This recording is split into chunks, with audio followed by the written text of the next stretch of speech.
Hello, kia ora. My name is Tim Cooper. I'm the Associate Dean Academic in the Division of Humanities at the University of Otago. And I'd like to share with you some ideas about how you can make the Bachelor of Arts degree your own, because it is your degree. This is your study and your life.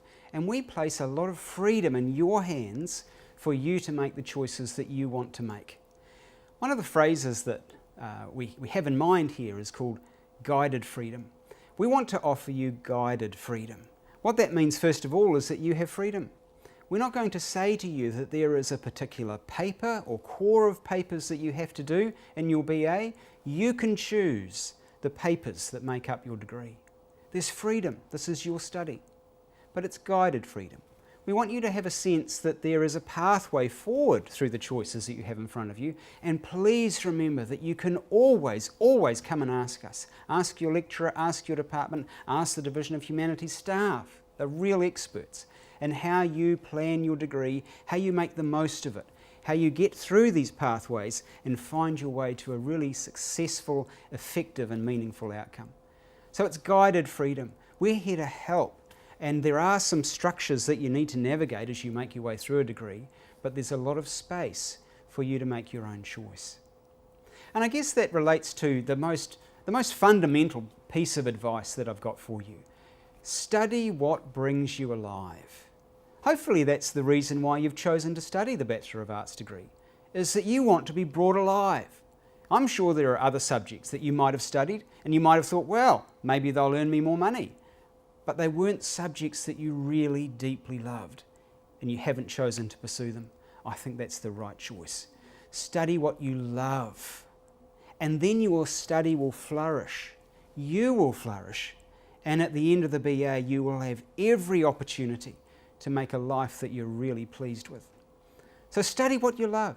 There's so much to choose from. So many subjects, so many different majors. You may want to do it all. But you can't. So you're going to have to make some choices, going to have to find a way through within some certain constraints in the nature of any degree. So let me just sort of explain what those sort of constraints are. To start off with, at the most basic level, you have to reach 360 points. At the University of Otago, we have 18-point papers. That means that you have to complete 20 papers to make up your degree, in most cases. Now, with all the advice I'm about to offer you, there's the occasional exception. But basically, I'm presenting to you what's our standard practice for most majors in the Bachelor of Arts degree. Now, within those 20 papers, there need to be 15 that come from arts subjects. You might not know it, but there are over 30 subjects that you can major in the Bachelor of Arts degree at the University of Otago.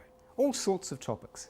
Subjects like education, or music and theatre, or any number of languages, or Maori studies and Pacific studies, the whole range. And you need 15 papers in those subjects to make this a Bachelor of Arts degree.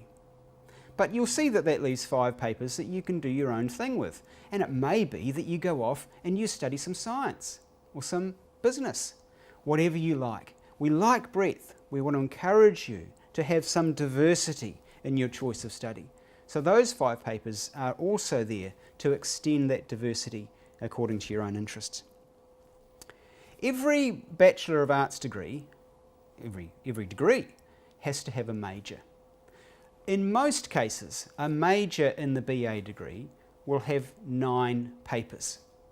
2 of them at the 100 level, 3 of them at the 200 level, and 4 of them at the 300 level. 2, 3, 4, making up 9. So there's the basic shape of a BA. 9 papers in your major, 15 papers at least in art subjects, and then 5 more that of course can be from elsewhere, or they can be within art subjects. You can have all 20 papers in art subjects. There's no problem with that. It's your choice. Another choice that you have is to include a minor in your degree. Now you don't have to. You don't have to have a minor. A minor is made up of 5 papers. And what it conveys to anyone who looks at your transcript or to an employer when you're in a job interview is that you really do have a recognised strength in that area. It's not a major, but there is some concentration of ability in that minor subject.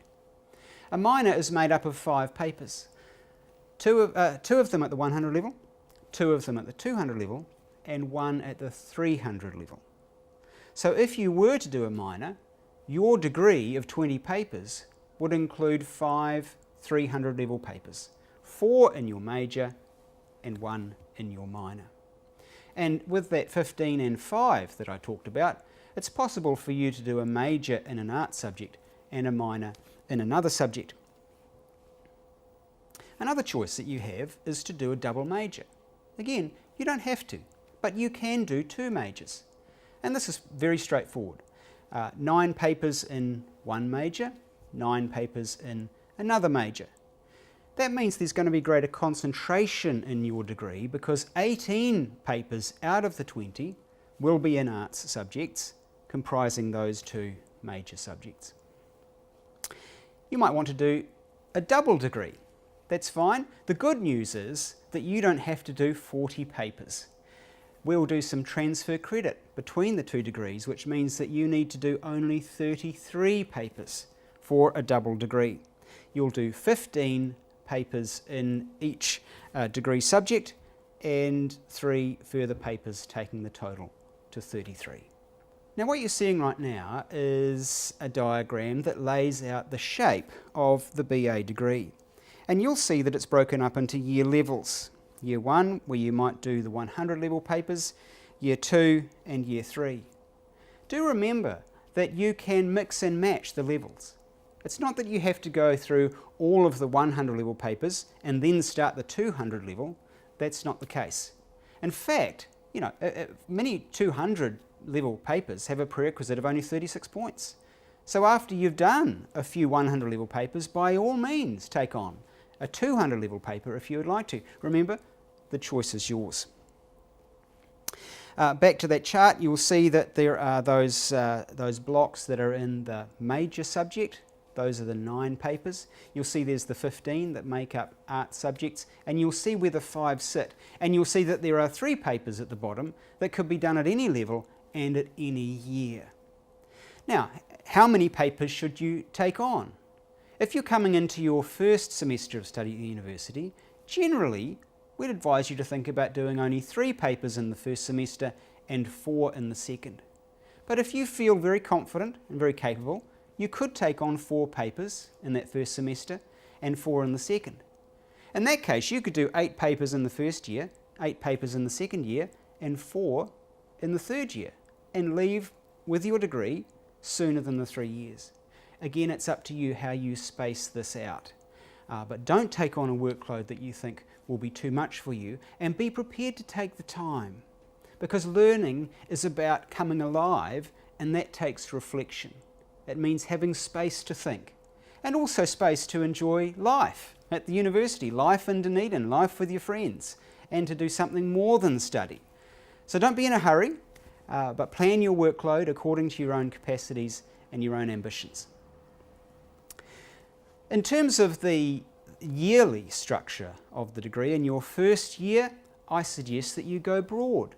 Don't worry about that major. Tick a box when you enrol in eVision, choose a major, don't take it too seriously because you can change it.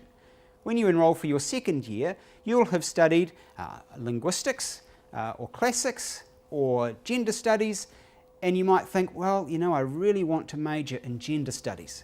Well, make that your major and build from there. There's enough flexibility early on for the choices not to be critically important. It's only when you get to the 300 level that you really have to know what your major subject is. So take your time, enjoy, take a breadth of subjects, and then see what you like. And once you've worked that out, then go deeper in it. So in the second and third years, you're definitely starting to get used to your department. You're starting to know your lecturers and your friends, your students. You're getting to know your subject. Keep going deeper in those, and don't be afraid to ask for help. Please remember that we are here to help. Your lecturers are not far off and aloof. They want to help. They are on your side, and if you need some help from them, don't be afraid to ask. You might want to stay longer than 3 years. You might want to do a double degree. You might want to match arts with law. That's a very popular combination. Or you might go deeper and go further and study honours. So you might go through your 3-year Bachelor of Arts degree and then enrol in a 4th-year honours degree, and maybe, if your grades are good enough, go on to a Master's or even a PhD. So that's how you might think about the structure of the degree across those years, making it your own, making the most of the freedom you have and the choices that are yours. But please don't forget that you are not on your own. Talk to people at the university. You can certainly go to departments, to their websites. You can email and ask queries. Of course, if you are contemplating coming to Otago and picking up a BA, you should certainly talk to the school's liaison team or your careers guidance counsellor at your school. Find advice, work out how this works and make this BA your own. If you are thinking of doing a double degree, it's really important that you get some good advice about what papers to choose so that you don't have to do more papers in the end than you really need to. And you'll find the divisional staff are expert helpers in that on the top floor of the arts building here at the university. You're always welcome to come and talk to me. If I'm available, track me down, and there's a web page as well that will help you to understand the BA. And I hope that is helpful. I hope you've got a sense of the freedom you have that you can make the most of, but also the ways in which we can help to guide you through that freedom to a really successful conclusion to your study and a great life ahead.